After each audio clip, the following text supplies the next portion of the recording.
Why don't geonosians become Jedi? The geonosians are a rather odd species in Star Wars and are, well, to put it simply, an insectoid species. But one thing that almost all species in Star Wars have, or have in their history, is, at least by the time of the Clone Wars, would have had, or currently have, a member of their species serving in the Jedi Order. But there is reasons why geonosians don't become the Jedi. And this, my friends, is what we're going to look into today. This is a rather short video, so you don't need to wait through 20 minutes of random ranking today. But I just wanted to say thank you guys for watching this video. Welcome to my first ever explain, and I hope you enjoy. So let's get into it.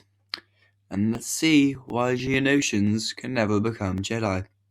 First of all, we must go into the reason why geonosians can't even become Force sensitives. The geonosian people at large are incapable of actually being able to think by themselves because they are actually controlled by a very intricate hive mind dominated by the geonosian queen. So effectively, they are all like marionettes or puppets, similar to what Darth Traya does with her marionette lightsabers.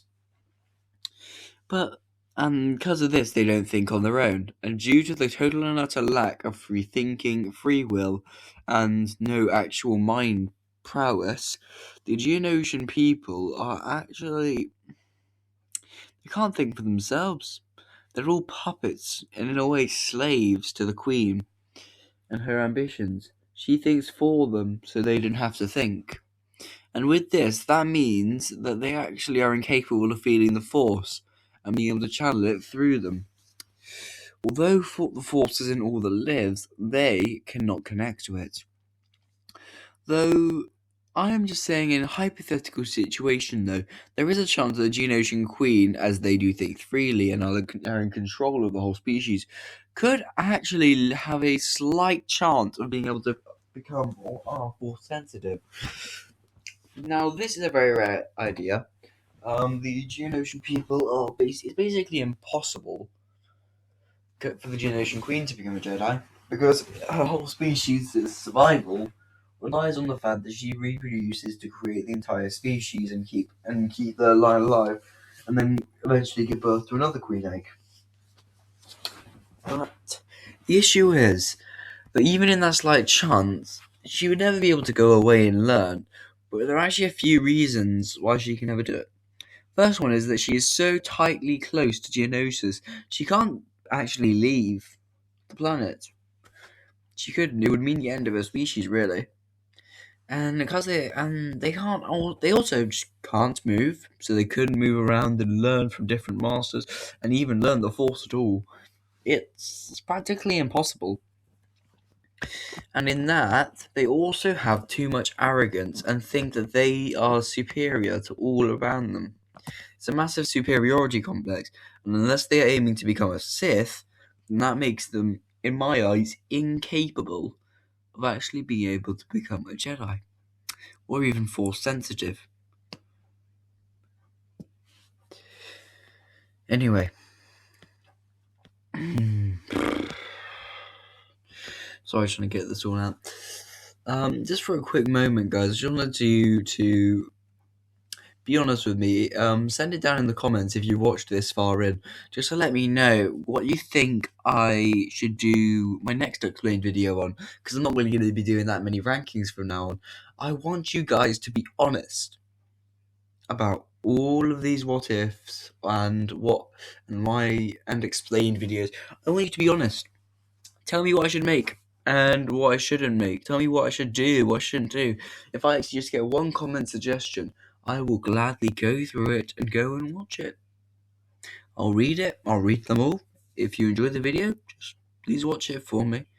Drop a comment, drop a like, maybe subscribe if you want. And please enjoy. And also, anyway, guys, sorry, went off on a detour there. Anyway, back to me talking endlessly. So even if there was a chance, though, that in Luke's Jedi Order somehow there was a Geonosian queen who could become force sensitive, who was force sensitive, and could leave the planet, having already put a queen in her place, so that they could become a Jedi, and somehow they moved, probably using a miniature force jump or like levitation. Sorry, I went off topic there. There actually still wouldn't be a slight chance, because actually the Geonosian people actually went extinct. So we see the Geonosian in Rebels, and he is carrying a queen egg to try and save his species. But actually, that queen egg ended up being infertile, and actually, the whole species actually went extinct then. Her being the last one, due to her being infertile, they couldn't actually save the race, and it was just quite a sad end for them. So there's actually no chance that now they could ever actually become a Jedi or even learn the Force.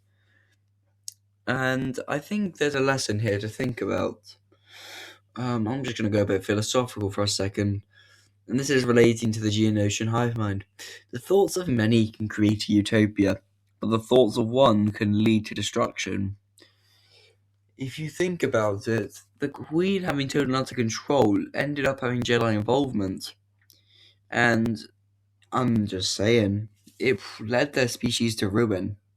And I think that if the Geonosians were free thinking, they would be able to save their race. They wouldn't have to rely on the Queen as much. I understand that the whole species of the Queen reproduces so their species can stay alive. But if they can leave that, I think that if they were free thinkers, I know that's impossible now, but if they ended up being free thinkers in some way, I genuinely believe this, they could have saved themselves from extinction and actually learned to become Jedi, but they can't. Anyway, guys, here is why. Here we're at the end. And this is why Geonosians can't become Jedi or even be Force sensitive. I hope you've enjoyed this video. Like I said earlier, if you've enjoyed this, drop a comment, drop a like. I'm not asking you to subscribe because I have not put out enough good content yet for you to probably want to. But Anyway, guys, if you have enjoyed this, thank you. And maybe tune back in for another one, which I'll be posting tomorrow. Thank you, guys, and bye.